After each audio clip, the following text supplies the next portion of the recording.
First of all, a massive thank you to everyone that has been listening to the podcast and sending me lovely messages about it. However, I know from the analytics that we also have a ton of secret listeners. So if you're a secret listener, my request to you is as follows.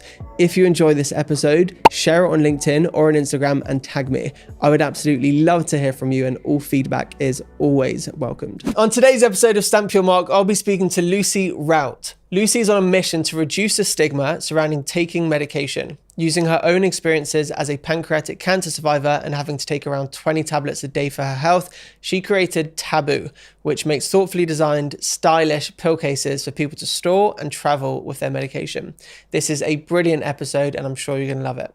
Introducing Lucy Rout. In terms of founders, it is our job as entrepreneurs to pave the way for the future we want to build, as cringy as that sounds, but to represent those people rather than sitting back and thinking, okay, as I nearly did, I was like, oh, it's really annoying that doesn't exist. And as a founder, as an entrepreneur, I think you're making that decision to fight for representation. And I think you should use your platform to do that.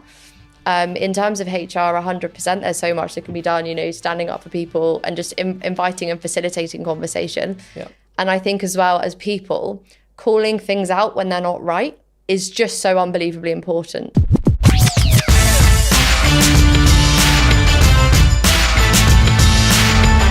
Lucy Rout, how are you? Very well, thank you, Joe. How are you? I'm well, thanks. Thanks so much for coming on the show. I want to hear all about Tabuu. So can you tell me, what were the experiences that led you to start Tabuu? Yeah, of course. So back in January 2020, I was unfortunately told that I had a rare pancreatic cancer. So went through lots of surgeries, did lots of treatment, and thankfully now all clear. But now basically take lots of medication. So I've got to take medication every time I eat, and I have a reduced digestive capacity, which is glamorous. So effectively I need to eat small and often. So I take lots of medication.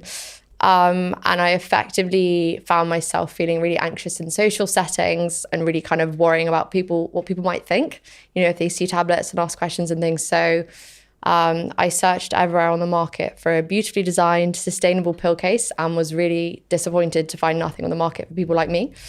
So completely bootstrapped, I sort of started designing pill cases, explored some manufacturing options, and then Tabuu was born.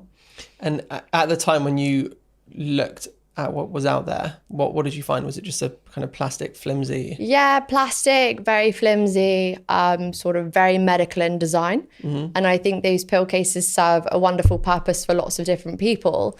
I was more upset about the lack of options, in a world where you can buy thousands of variation of mobile phone case or lipstick or eyeshadow or whatever, to only have one sort of case designed for what is such a multifaceted group of people just didn't feel right. And it didn't really feel like, the needs of the people that take medication were represented. So I wanted to fix it. You would assume that something like that would have already been done, right? Of course. Honestly, I was flabbergasted. And I think for me, I only really became aware of the market need when I got sick myself. It's not something that I really saw a gap for until I just thought, actually, enough's enough. And Tabuu was born. What was your early thinking when you were like, okay, this doesn't exist, I want to do something? Do you have any experience prior to that of creating a project like this? No, not at all. So my early thinking at first was, this is very annoying and someone should sort it out. And I sat with my boyfriend and told him that, and he said, well, why isn't it going to be you? I said, oh, well, I've never designed a product before. I've completely bootstrapped, don't have any funding, I don't know how to do it, I wouldn't know what to do. And he just said, okay, well, just try. So I looked on the market, I looked for different manufacturers, there was nothing that existed. And honestly, I think as with most entrepreneurs, I just sort of put one foot in front of the other until I had something. And so what was the first step you took in actually making this product? Yeah, so I think for me, the first thing was research. So speaking to people of all ages for different sort of medicated needs. So, there's millions of us, right? So perhaps people taking antidepressants, those taking for digestive aid, vitamins, HRT, either for gender transition or menopause, spoke to lots of different people, taking lots of different medications, understood a lot about medication sizes and the conditions in which they needed to be kept. So, for example, it needed to be airtight, waterproof, etc. Spoke to lots of different people. The feedback was overwhelmingly positive, and it's clear that this has been a pain point for lots of people for a long time. So people are literally carrying their tablets in, bits of tinfoil, bits of tissue, sandwich bags, not particularly dignified and also not particularly pleasant for those people to be keeping something so important in something like that. So I did a lot of research, kind of validated my own proposition and just started running from there, really. That's brilliant. And then did it get to the designing phase? And you had no experience in design? Absolutely no experience. So I watched a lot of YouTube videos. Right. Is this like a Canva job, a Photoshop job? Kind of, yeah. So we started learning, just learning kind of the engineering of design online. Did a lot of different free trials. So my packaging, for example, we did a 7-day Photoshop free trial and just kind of got as far as we could. Classic. That's classic bootstrapping, free trials and everything. Yeah. Different Gmail Different accounts. email address. Yeah, my mum has 3 Photoshop accounts now. So.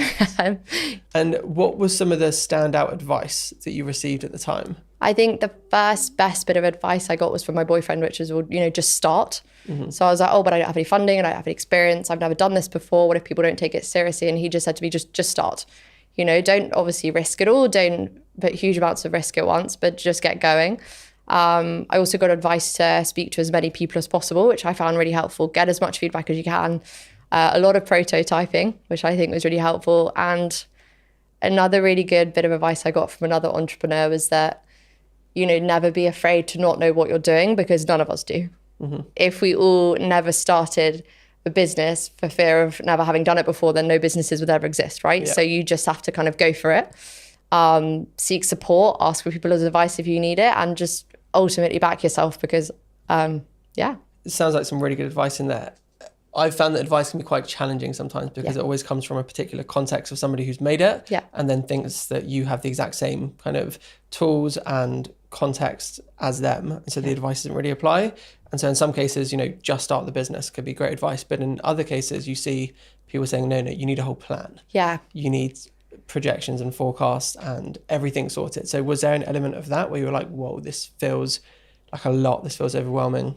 100%. And I think it's a really good point because I think in particular in a social media age we all do it right. LinkedIn is a highlights reel and it's so easy to compare yourself to other people in either the product development stage, in the prototype stage or in launch. You're always going to look and there's always going to be so many other people that you think are doing so much better than you and know what they're doing and have all these networks and things that you don't have. But I think, and I completely agree. I think often, just start, you just think, we're all in different circumstances. For example, I constantly compare myself to other entrepreneurs, as I'm sure you do. People that, have the luxury. So I work in a corporate job. This is kind of a separate thing I do, but people that have the luxury of kind of doing it full time or have come from lots of funding or whatever. So I think, my biggest filter for advice is, take everything on board, but then filter out the bits that are relevant for you and work for you. Yeah. Because to your point, everyone's going to have different experiences and everyone's going to have different things that are within their means. So ultimately, it all comes down to you. You've got to back yourself. So what was the process from creating a prototype to where you're at now? So it's a good question. So we did a few rounds of prototyping. For me at that stage, feedback was really critical. So things that I thought looked great, other people perhaps found quite annoying. We also spoke to lots of different people, different levels of dexterity, different levels of use, different medication takes, as I say. So that was really, really crucial. And what did that look like? So you had designed the actual product, and then where did you get it printed, for example? As in the product itself? itself? 3D printed, but like built. Yeah. So we just built with our manufacturer and then they would send samples to us. We'd go through different feedback iterations, held lots of different focus groups over pizza, as basic as it sounds. Nice. I think one common misconception I've personally found for founders is that feedback and focus groups and stuff needs to cost a lot of money and you need to pay an agency and you need to do whatever. But honestly, I probably spoke to a few hundred people and got feedback just organically. Wow. And how did you find the people to talk to? Just, speak to friends and family, reach out to people, be honest about what you're doing. So I think we'll probably go into it, but obviously our brand mission is one that I think speaks to a lot of us. It's to remove the stigma around medication by opening conversation. And I think if you're coming from a purpose-driven brand and you explain to people what you're trying to do, they want to help you. They want to get involved. So we spoke to loads of different people, prototyping. Then was packaging, which was such a challenge. We wanted to be super sustainable, but without compromising on quality and on cost, which is really difficult. And then, eventually got the product right and honestly just launched, which is very nerve-wracking. We've since launched on Amazon.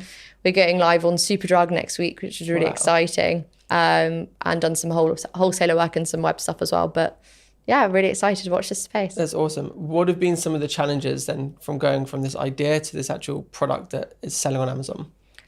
Oh, lots of things. So when you're bootstrapped, budgets are tiny. We get told by a lot of people, oh, just, throw a few £1,000s at sponsored products. And it's like, we don't have that, or it's like, throw some money at this branding agency who will sort your packaging out. And it, as a bootstrapped startup and a one-woman team, it's just not money you have.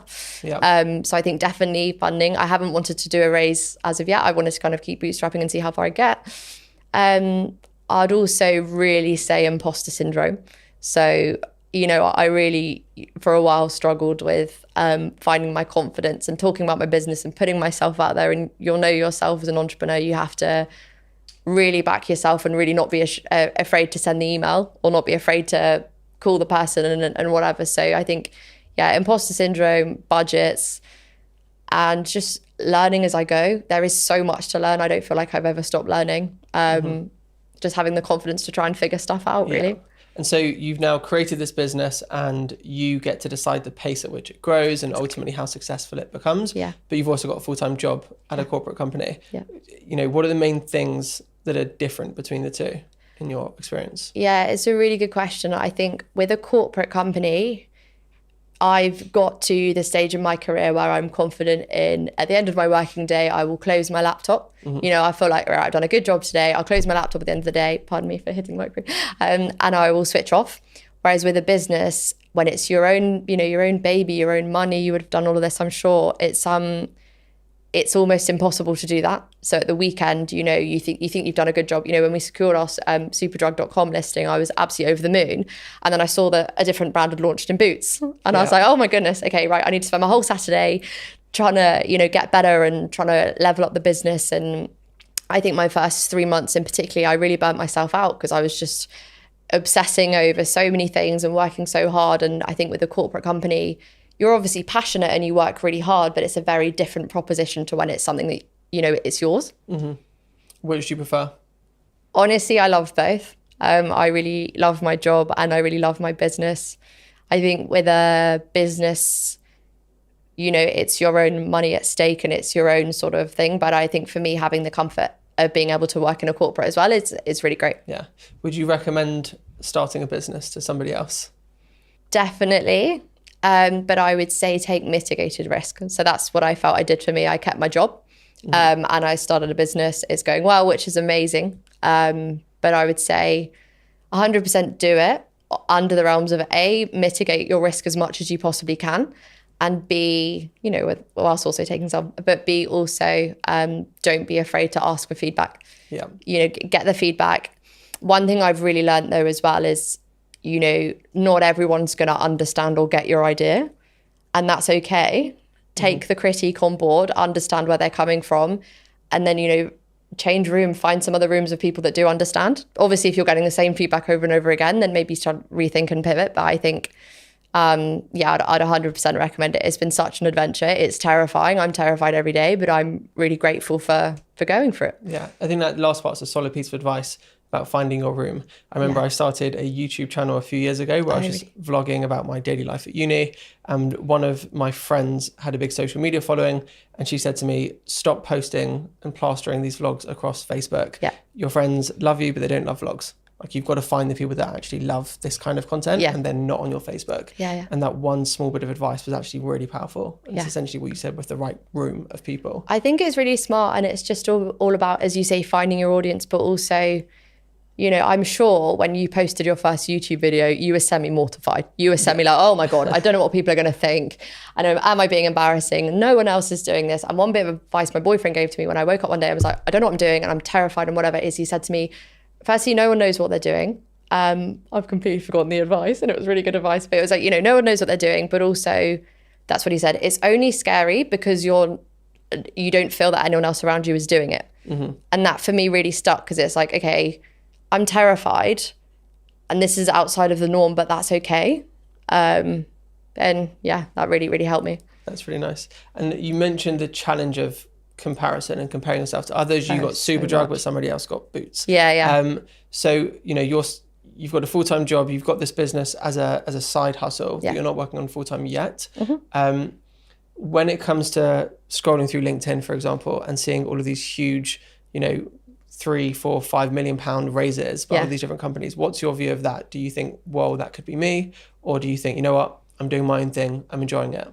It's a really good question, and I would love to just say the latter the whole time. I would love to just say, oh, you know, whatever, I'm totally accepting of who I am. I think it is nearly impossible to not compare yourselves, in particular in a social media age. But the thing I'm really clinging to, and I always try and do with my own social media, is just showing that, you know, it's not all the highlights reel.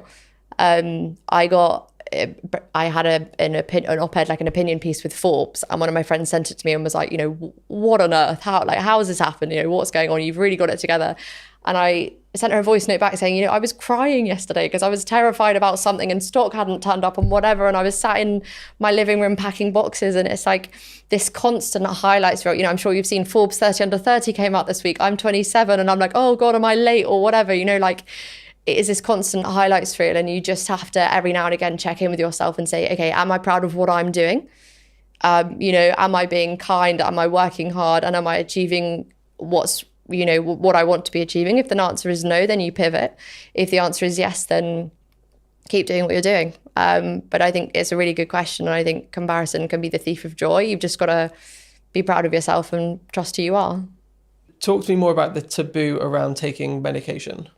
Yeah, I think it's an interesting one. So for me, prior to having to take medication, I used to really enjoy social settings. I was, you know, very much life and soul. And it was one day I was out with friends and a couple of people that I didn't know. And I had to take my tablets out at the table. I had to carry them, you know, in this big plastic dispenser that rattled around in my bag, whatever. And I felt really embarrassed, which, you know, and I would sort of quickly run to the toilet and take them. Or if I had to do it in public, I'd sort of apologize. And it took me a while to just think, you know, what on earth am I apologizing for here? You know, why on earth am I sorry for effectively having an accessibility requirement and taking some tablets that keep me well? You know, what am I embarrassed about? This is ridiculous. And I started to speak, you know, I wondered, you know, is this my issue? Is this a wide issue? And I spoke to a load of different people, and it's, you know, it's just a lack of representation. You know, there are, if you look at, and for me, that really, you know, really was accentuated at a product level. And if you look at the products available on the market, well, they're not tailored for the, as I say, this multifaceted community of us that take medication. So I think, you know, lack of representation in the media, lack of open and honest conversation about medication, and lack of products available, to be honest, is a perfect storm for millions of people around the world like me to feel like we have something to be embarrassed about, which is just ridiculous. So honestly, I really just wanted to do my bit to not only give people products that are durable. You know, this is such a vitally important part of our day. We protect our mobile phones, we protect our heads with crash helmets when we're cycling. Why would you not protect your medication? But also, yeah, give them beautiful design-centric products that they feel proud to carry. And just, you know, get people talking about it. The amount of comments, DMs, emails we've had of, oh my gosh, I take that too. Or, oh my goodness, I was carrying this in an old Vaseline tub for 3 years. And now, you know, thank you for opening this conversation. And for me, that's ultimately what it's all about. You know, sales are great. Getting into retailers is great. Nice PR is fantastic.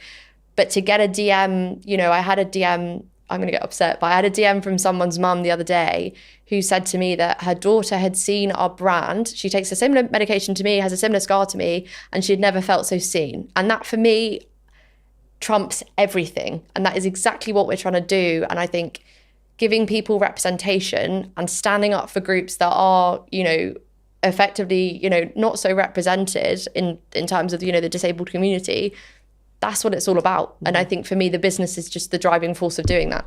That's brilliant. I love that. And, you know, a lot of people will be listening to this and they will be business owners or they'll be working in startups.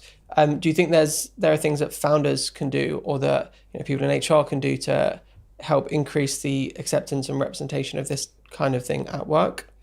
I think it's a really good question. I think as founders, it's all about, I would argue that in this day and age, in order to be successful as a business owner, or in order to, you know, if you're just starting out, you need to either be purpose-driven or sustainability. Like, you need to have a higher purpose. I think people buy people and they want to know that they're buying something that's, you know, going to help people, obviously, within different categories and things. But I think in terms of founders, it is our job as entrepreneurs to pave the way for the future we want to build, as cringy as that sounds, but to represent those people rather than sitting back and thinking, okay, you know, as I nearly did, I was like, oh, you know, it's really annoying. that doesn't exist. And as a founder, as an entrepreneur, I think you're making that decision to fight for representation. And I think you should use your platform to do that. In terms of HR, 100%, there's so much that can be done, standing up for people and just inviting and facilitating conversation. Yeah. And I think as well as people, calling things out when they're not right is just so unbelievably important. So I had a scenario where I went out for a lunch with a couple of people I didn't know, one person I did know. And someone said to me, oh, because I eat in reduced capacity. Someone said to me, oh, you're not eating very much, as a joke. And you're taking tablets. Oh, are you working on your bikini body? Right. And for me, I was mortified. I didn't know how to explain my disability in front of a group of people. It's only really visible when I'm in a bikini or what have you. I was really upset and embarrassed, and that ruined my day, and no one said anything. So I think as people, disabled, non-disabled, wherever you're from, if you see something that's wrong, you need to be an ally. And I think that representation and that, that job is on all of us. That doesn't just sit with HR. That doesn't just sit with the person in charge of company culture, whatever. That's on every single person in an organization. Yeah. In that specific moment, what would be the right thing to say as an ally? It's a really good question. Honestly, I think it's a really good question, and it's a difficult one to answer because I think everyone would appreciate different things. For me, someone just to say, that's completely inappropriate, or we don't ask stuff like that at the table would be for me. But I think everyone's obviously very different. Yeah. And in hindsight, I wish I'd stood up for myself, but I didn't have the confidence to do so. So now I'm trying to be the person that will stand up for other people. Sometimes when someone says something to you which feels wrong, it's difficult to respond in the moment. You're just off guard, right? Off guard, trying to process it. Okay, and so all of this in terms of the representation piece reminds me of Dr. Alex's campaign recently. Yeah. Do you know the one I'm talking about? Hashtag post your pill. Hashtag post your pill. Of course, yeah. It's amazing. Absolutely amazing. So I had the pleasure of actually meeting Dr. Alex and talking about the campaign, showing him our pill cases. And it's absolutely fantastic. It also couldn't have come, as a better time for the brand, having someone that amazing and influential discussing something so important with such a synergy to the brand was incredible. And we need more people like him doing the amazing work that he's doing. Yeah. What do you think other people can do? So supporters, let's say somebody doesn't take any kind of pills, but they want to show that they're really accepting and an ally and so on. What should they be doing, whether it's on social media or in person?